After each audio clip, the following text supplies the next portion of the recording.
আদম আলাইহিস সালাম বললেন, রুহু কবজ করতে আসছেন মানে? আমি বাঁচবো তো 1000 বছর। কয় বছর? মালাকুল মউত বললেন, না না, ওই যে আগের কথা স্মরণ করেন, আপনি 60 বছর দিয়া দিছিলেন। কয় না, আমি দেই নাই, আমি আরো বাঁচুম।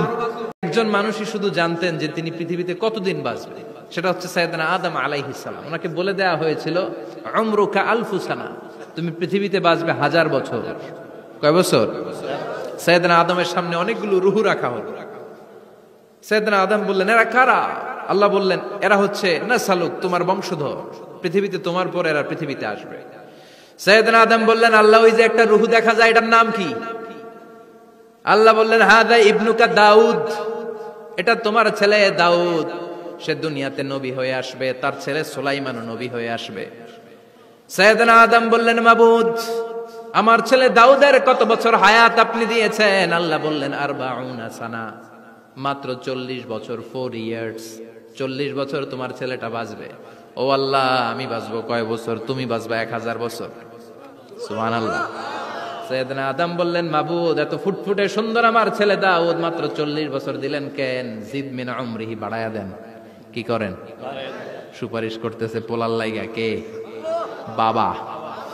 আল্লাহ আপনি বাড়ায়া দেন। আল্লাহকে বাড়ানো যাবে না, লেখা হয়ে গেছে। রুফিআতিল আকলাম ওয়া জাফফাতিস সুহুফ, কলম তুলে নেওয়া হয়েছে আর কালি শুকায় গেছে, আর কিছু করা যাবে? সাইয়েদনা আদম বললেন, মাবুদ, আমার 1000 বছর কেন দিলেন? আমার এই সুন্দর ফুটফুটে ছেলেটারে মাত্র শুধুমাত্র 40 বছর কেন দিলেন? ও মাবুদ, আমার 1000 বছরের দরকার নাই, আমার 1000 বছর থেকে 60 বছর আমি আমার ছেলেরে দিয়ে দিলাম। দাউদ আলাইহিস সালাম বাঁচবে 40 বছর, তো বাপ আদম যদি আরো 60 দেয়, 40 আর 60 মিলে কত হয়? 100। ভালো হিসাব বোঝে, 100। আর আদম আলাইহিস সালাম পেয়েছিলেন 1000 বছর, 60 কমে গেলে রইল কত? 940 বছর পৃথিবীতে থাকার পরে মালাকুল মাউত চলে এসেছে। কারণ এটা on time, the death will come on time, it never late, কখনো দেরি হয় না।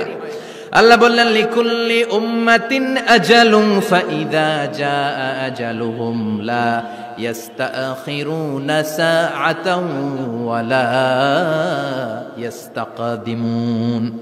মৃত্যুর একটা নির্ধারিত সময় আমি বেঁধে দিয়েছি, অন টাইম, অন টাইমেই চলে আসে, 1 সেকেন্ড আগেও আসবে না, 1 সেকেন্ড পরেও আসবে না।